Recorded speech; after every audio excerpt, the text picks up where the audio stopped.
Students, economics की इस class में आज हम स्टडी करेंगे मुद्रा संकुचन या विस्फीति की अर्थात डिफ्लेशन की।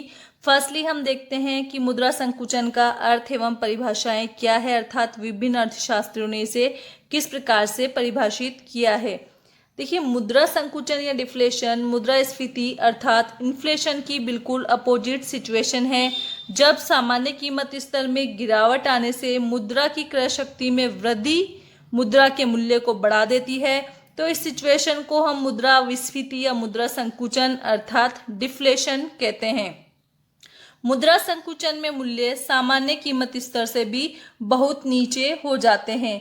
यहाँ ये बात ध्यान रखने योग्य है कि जब मुद्रास्फीति की चरम सीमा के पश्चात मूल्य स्तर में कमी होती है तो सामान्य स्तर तक उसे मुद्रा संकुचन नहीं कहते, बल्कि यदि सामान्य स्तर से भी जनरल प्राइस लेवल और नीचे गिरता है तो उसे हम मुद्रा अविस्फीति या मुद्रा संकुचन कहेंगे। फॉर एग्जाम्पल, इस डायग्राम के थ्रू हम देखें कि अर्थव्यवस्था, ये इनिशियल लेवल पे अर्थव्यवस्था यहाँ है, यहाँ से प्राइसेस अर्थात जनरल प्राइस लेवल में इंक्रीमेंट होता है और यहाँ हम पहुँचते हैं।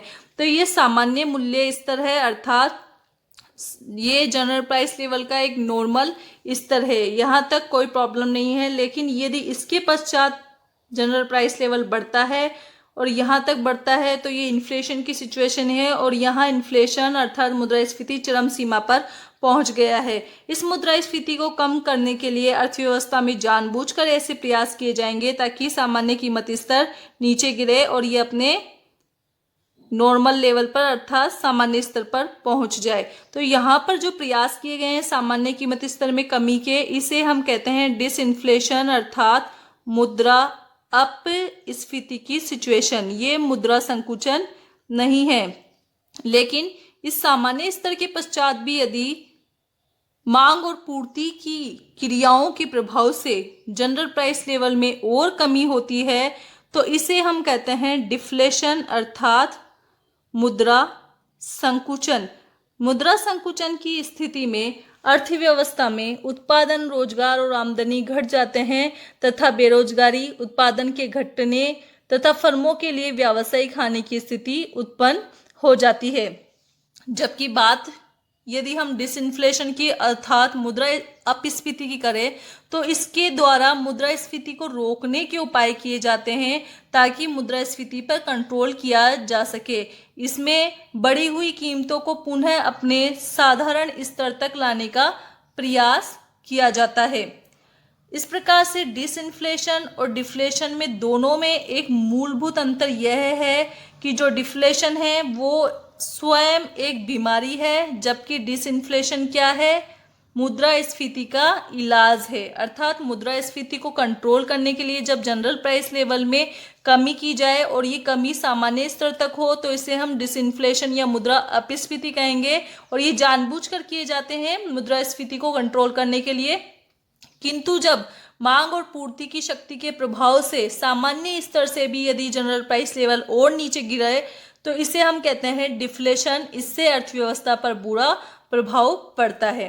तो ये तो हुआ कि मुद्रा संकुचन का अर्थ क्या है। नेक्स्ट हम देखते हैं कि मुद्रा संकुचन की परिभाषाएं क्या है, अर्थात विभिन्न अर्थशास्त्रियों ने मुद्रा संकुचन को किस प्रकार से परिभाषित किया है। तो फर्स्ट हम देखते हैं प्रोफेसर पीगू द्वारा दी गई परिभाषा। प्रोफेसर पीगू ने डिफ्लेशन को परिभाषित करते हुए कहा है कि डिफ्लेशन मूल्यों के गिरने की वह स्थिति है जो उस समय उत्पन्न होती है जब किसी समाज की मौद्रिक आय की तुलना में वहां पर वस्तुओं और सेवाओं का उत्पादन अधिक तेजी से बढ़ता है। अर्थात मौद्रिक आय तो क्या हो, कम हो, और मौद्रिक आय की तुलना में जो वस्तुएं एवं सेवाएं हैं, गुड्स एंड सर्विसेज, उनका उत्पादन ज्यादा हो, अर्थात प्रोडक्शन ज्यादा हो। आय कम है, उत्पादन ज्यादा है, तो इस सिचुएशन में क्या होगा, मुद्रा की क्रय शक्ति बढ़ जाएगी। मौद्रिक आय कम है और प्रोडक्शन ज्यादा है, इसका मतलब क्या है कि जो मुद्रा की इकाई, पहले एक मुद्रा की इकाई जितनी वस्तुएं खरीद पा रही थी वही मुद्रा की एक इकाई अब अधिक मात्रा में वस्तुओं को खरीद पाएगी, अर्थात मुद्रा की परचेजिंग पावर बढ़ गई है। इसे हम ये भी कह सकते हैं कि वस्तुओं और सेवाओं के मूल्य कम हो गए हैं। तो प्रोफेसर पिगू ने मुद्रा अपस्फीति को इस प्रकार से परिभाषित किया है। नेक्स्ट हम देखते हैं प्रोफेसर किन्स की डेफिनेशन। किन्स के अनुसार मुद्रा संकुचन वह स्थिति है जिसके द्वारा देश में मुद्रा की मात्रा और उसकी मांग के बीच का अनुपात इतना कर दिया जाए कि उससे मुद्रा की विनिमय शक्ति बढ़ जाए, अर्थात मुद्रा की परचेजिंग पावर बढ़ जाए तथा वस्तुओं के मूल्य गिर जाए। अर्थात किन्स ये कहते हैं कि जो मनी सप्लाई है और मनी डिमांड है उनका प्रोपोर्शन या अनुपात ऐसा कर दिया जाए कि मुद्रा की विनिमय शक्ति बढ़ जाए, अर्थात सप्लाई कम हो जाए और मनी की डिमांड ज़्यादा हो जाए। तो इस स्थिति में क्या होगा कि मुद्रा की परचेजिंग पावर बढ़ जाएगी, क्रय शक्ति बढ़ जाएगी और वस्तुओं के मूल्य घट जाएंगे, क्योंकि क्रय शक्ति बढ़ने का मतलब यह है कि वस्तुओं के मूल्य कम हो गए हैं। तो इस प्रकार से डिफ्लेशन को हम प्रोफेसर किन्स तथा प्रोफेसर पिगू की परिभाषाओं के द्वारा भी एक्सप्लेन कर सकते हैं। नेक्स्ट हम देखते हैं कि मुद्रा संकुचन या अविस्फीति के कारण क्या है। इसमें फर्स्ट है मुद्रा तथा साख की मात्रा में कमी। यदि केंद्रीय बैंक अपने द्वारा इशू किए जाने वाले नोटों की मात्रा अर्थात मुद्रा की मात्रा को कम कर दे तो इससे अर्थव्यवस्था में सर्कुलेशन में मुद्रा की मात्रा कम हो जाएगी। इसके अलावा यदि केंद्रीय बैंक रेट बढ़ा दे, CRR अर्थात नगद कोषानुपात को बढ़ा दे, SLR अर्थात स्टैच्यूटरी लिक्विडिटी रेशो को बढ़ा दे और ओपन मार्केट ऑपरेशंस में यदि सिक्योरिटीज़ को खरीदना शुरू कर दे तो इन सब से अर्थव्यवस्था में साख की मात्रा में कमी हो जाएगी और ये डिफ्लेशन को बढ़ाने में सहायक होंगे। नेक्स्ट है करारोपण व अनिवार्य ऋण। यदि सरकार अत्यधिक मात्रा में टैक्स लगा दे या अनिवार्य ऋण लेना शुरू कर दे तो इससे लोगों की क्रय शक्ति कम हो जाएगी, क्योंकि टैक्स के थ्रू लोगों के पास जो मुद्रा है वो सरकार के पास जाएगी। इसी तरीके से सरकार यदि ज़बरदस्ती ऋण लेना शुरू कर दे तो इससे भी जो लोगों के पास मुद्रा है वो गवर्नमेंट के पास पहुंच जाएगी, अर्थव्यवस्था में मुद्रा की मात्रा कम हो जाएगी और ये डिफ्लेशन को प्रमोट करेगी। नेक्स्ट है उत्पादन या पूर्ति में वृद्धि। यदि देश में कुल उत्पादन तथा पूर्ति की मात्रा मांग की अपेक्षा बहुत अधिक बढ़ जाए, अर्थात सप्लाई डिमांड की तुलना में अधिक हो जाए, तो इस सिचुएशन में जो प्राइसेस है वो क्या होगी, प्राइसेस घट जाएगी, अर्थात सामान्य कीमत स्तर घट जाएगा। अति उत्पादन की स्थिति अर्थव्यवस्था में है, पूर्ति ज़्यादा है, मांग कम है, तो जो जनरल प्राइस लेवल है या वस्तुओं सेवाओं की कीमतें हैं वो घट जाएगी और इससे मुद्रा संकुचन की स्थिति उत्पन्न होगी।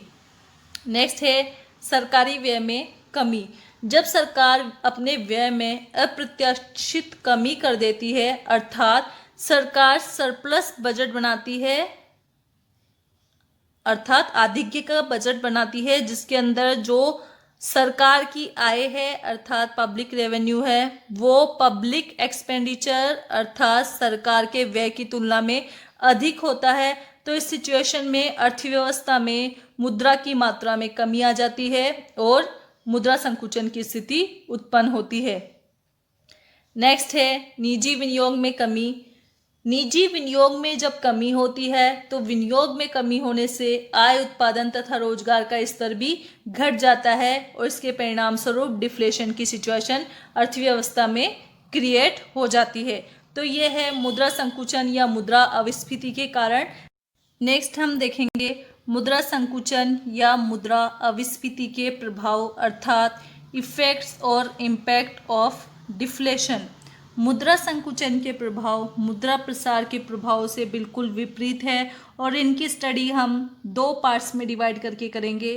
फर्स्ट है मुद्रा संकुचन का विभिन्न वर्गों पर प्रभाव और सेकंड है मुद्रा संकुचन के आर्थिक प्रभाव। तो फर्स्टली हम देखते हैं मुद्रा संकुचन का विभिन्न वर्गों पर क्या प्रभाव पड़ा।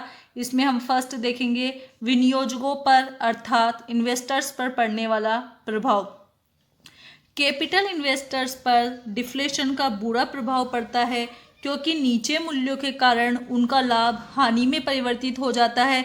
उनकी सिक्योरिटीज़ अर्थात प्रतिभूतियों के मूल्य गिर जाते हैं और कभी कभी तो उन लोगों का दिवाला भी निकल जाता है। नेक्स्ट है उद्योगपति वर्ग पर प्रभाव। मुद्रा संकुचन के कारण सप्लाई अर्थात प्रोडक्शन डिमांड की तुलना में अधिक हो जाता है, अर्थात अति उत्पादन की सिचुएशन उत्पन्न हो जाती है और इस सिचुएशन में जो प्राइसेस है अर्थात जनरल प्राइस लेवल है वो गिरता है और जैसे ही कीमतें गिरती है तो उद्योगपतियों को हानि अर्थात लॉस होता है। औद्योगिक संस्थाओं की आर्थिक स्थिति बिगड़ जाने से उद्योग धंधे बंद हो जाते हैं और प्रोडक्शन गिर जाता है। इससे उद्योगपतियों में मायूसी छा जाती है, अर्थात उद्योगपति वर्ग पर मुद्रा संकुचन का बुरा प्रभाव पड़ता है। नेक्स्ट है कृषक वर्ग पर प्रभाव। फार्मर्स पर डिफ्लेशन का क्या इम्पैक्ट पड़ता है। देखिए, जो एग्रीकल्चर कमोडिटीज़ है अर्थात कृषिगत वस्तुएं हैं उनके मूल्य अपेक्षाकृत तेज गति से गिरते हैं, इसलिए किसानों को डिफ्लेशन के कारण भारी हानि उठानी पड़ती है। नेक्स्ट है व्यापारी वर्ग पर प्रभाव। डिफ्लेशन में उत्पादन आधिक्य की सिचुएशन उत्पन्न हो जाती है और मांग में कमी हो जाती है, इसलिए व्यापार बिल्कुल ठप हो जाता है और प्राइसेस काफ़ी गिर जाती है, जिससे व्यापारिक वर्ग को भी नुकसान उठाना पड़ता है। नेक्स्ट है श्रमिक वर्ग पर प्रभाव। उद्योग व्यापार कृषि आदि में भारी मंदी के कारण रोजगार के अवसर लगभग समाप्त हो जाते हैं। इससे श्रमिकों में बेरोजगारी बढ़ती है, उनकी मोल भाव करने की शक्ति घट जाती है और मालिक उनका शोषण करने लगते हैं। नेक्स्ट है सामान्य जनता एवं उपभोक्ता वर्ग पर प्रभाव। डिफ्लेशन के कारण हालांकि वस्तुओं और सेवाओं के मूल्य कम हो जाते हैं, प्राइसेस डिक्रीज होती है, लेकिन इसके साथ ही साथ उपभोक्ताओं की या सामान्य जनता की मौद्रिक आय में भी कमी हो जाती है। इसलिए प्राइसेज की कमी से उपभोक्ताओं को जो लाभ मिलने वाला होता है वो नहीं मिल पाता, क्योंकि आय के अभाव में उपभोग करना संभव नहीं हो पाता। इसे हम समृद्धि के बीच गरीबी की सिचुएशन भी बोल सकते हैं, क्योंकि मूल्यों के गिरने के बावजूद भी सामान्य जनता एवं उपभोक्ता वर्ग उपभोग नहीं कर पाते, क्योंकि उनके पास पर्याप्त मात्रा में मौद्रिक आय नहीं रहती। नेक्स्ट है जिसे हम लास्ट भी कह सकते हैं सरकार पर प्रभाव। डिफ्लेशन की सिचुएशन से अर्थव्यवस्था में बेकारी, भुखमरी आदि समस्याएं उत्पन्न हो जाती है, जिससे सरकार की आय में कमी होती है और कई प्रकार की सरकारी समस्याएं भी उत्पन्न हो जाती है। तो ये तो हुआ मुद्रा संकुचन का विभिन्न वर्गों पर प्रभाव। नेक्स्ट हम देखेंगे कि मुद्रा संकुचन के आर्थिक प्रभाव क्या है, अर्थात इकोनॉमिक इम्पैक्ट्स ऑफ डिफ्लेशन। तो इसमें फर्स्टली हम देखेंगे कि मुद्रा संकुचन का आय पर क्या प्रभाव पड़ा, अर्थात मुद्रा संकुचन ने आय को किस प्रकार से प्रभावित किया। मुद्रा संकुचन का आय पर प्रतिकूल प्रभाव पड़ता है। गिरते मूल्यों के कारण पूंजी की सीमांत उत्पादकता गिर जाती है, परिणाम स्वरूप विनियोग का स्तर नीचा हो जाता है और विनियोग के घटने से रोजगार, उत्पादन तथा आय आदि सभी गिर जाते हैं। उद्योग धंधे ठप हो जाते हैं, जिससे उत्पादन गिरता है और साथ ही साथ रोजगार में भी कमी आती है। इससे सभी वर्गों की आय घट जाती है, केवल निश्चित आय वाले विनियोगकर्ताओं, पेंशनरों आदि की वास्तविक आय बढ़ पाती है। नेक्स्ट है रोजगार पर प्रभाव।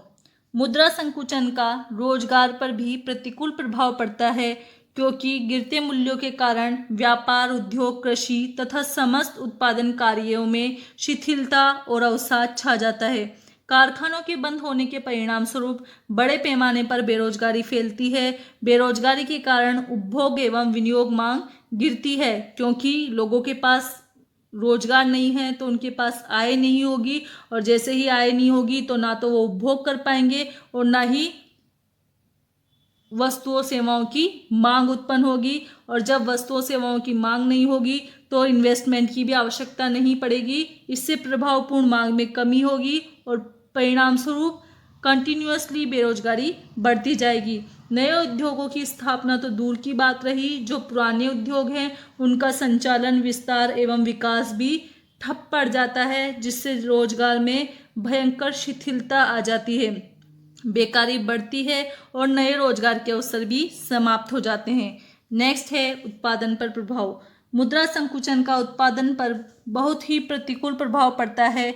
गिरते मूल्यों के कारण अर्थव्यवस्था में पूंजी की सीमांत उत्पादकता भी कम हो जाती है, जिससे विनियोग घटते हैं। विनियोग घटने से नए उद्योगों की स्थापना रुक जाती है और जो पुराने उद्योग हैं उनका भी संचालन पर्याप्त या कुशलता से नहीं हो पाता है।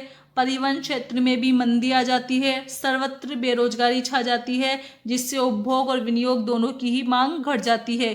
इस प्रकार से उत्पादन निरंतर गिरता जाता है। हम ये कह सकते हैं कि मुद्रा संकुचन की चरम सीमा पर पहुंचने पर तो उत्पादन, आय एवं रोजगार का निम्नतम स्तर ही प्राप्त हो जाता है। नेक्स्ट है वितरण पर प्रभाव। मुद्रा संकुचन आय और धन के वितरण में भी कोई विशेष सुधार नहीं ला पाता, क्योंकि इसमें गिरते मूल्यों के कारण धनिकों के लाभ अर्थात धनिक वर्ग के लाभ गिरते हैं, उन्हें बहुत अधिक घाटा उठाना पड़ता है, जबकि निश्चित आय वालों की मुद्रा की क्रय शक्ति बढ़ने से उनकी वास्तविक आय अपेक्षाकृत बढ़ जाती है। श्रमिकों की मजदूरी में भी सामान्य मूल्यों के मुकाबले कम ही मात्रा में कमी हो पाती है, किंतु बड़े पैमाने पर कारखानों में छटनी, तालाबंदी बेकारी को बढ़ाती है, जिससे आय का स्रोत ही समाप्त हो जाता है। इसलिए श्रमिकों में दरिद्रता बढ़ती है, भुखमरी फैलती है और उनका नैतिक पतन होता है। अतः मुद्रा संकुचन से आय के वितरण में भी विशेष सुधार नहीं हो पाता। लास्ट है आर्थिक विकास पर प्रभाव। मुद्रा संकुचन का आर्थिक विकास पर बहुत बुरा प्रभाव पड़ता है। गिरते मूल्यों से अर्थव्यवस्था गतिहीन होकर छिन्न भिन्न होने लगती है। न केवल विनियोग रुकते हैं, बल्कि उद्योग धंधे भी ठप हो जाते हैं और पुराने उद्योगों का विस्तार एवं संचालन भी नहीं हो पाता है। व्यापार में घाटा, परिवहन में शिथिलता आदि समस्याएं उत्पन्न हो जाती है। बैंकिंग व्यवस्था भी ठप हो जाती है, क्योंकि ना तो पुराने ऋणों की वसूली हो पाती और ना ही नए डिपॉजिट्स बैंक्स में जमा हो पाते हैं। इन सब से उत्पादन, रोजगार और आय सभी का स्तर गिर जाता है, जिससे आर्थिक विकास का मार्ग अवरुद्ध हो जाता है। अतः मुद्रा संकुचन आर्थिक विकास को अवरुद्ध कर अर्थव्यवस्था को गर्त में पहुंचा देता है, जिससे ऊपर उठना काफ़ी कठिन हो जाता है। तो ये हुए मुद्रा संकुचन के विभिन्न वर्गों पर पड़ने वाले प्रभाव तथा मुद्रा संकुचन के आर्थिक प्रभाव। इस प्रकार इस वीडियो में हमने देखा कि डिफ्लेशन या मुद्रा संकुचन का क्या तात्पर्य है, विभिन्न अर्थशास्त्रियों ने इसे किस प्रकार से परिभाषित किया है, इसके कारण क्या है और इसका प्रभाव क्या पड़ता है। नेक्स्ट वीडियो में हम देखेंगे कि डिफ्लेशन को कंट्रोल करने के लिए क्या उपाय किए जाने चाहिए। तब तक के लिए थैंक यू।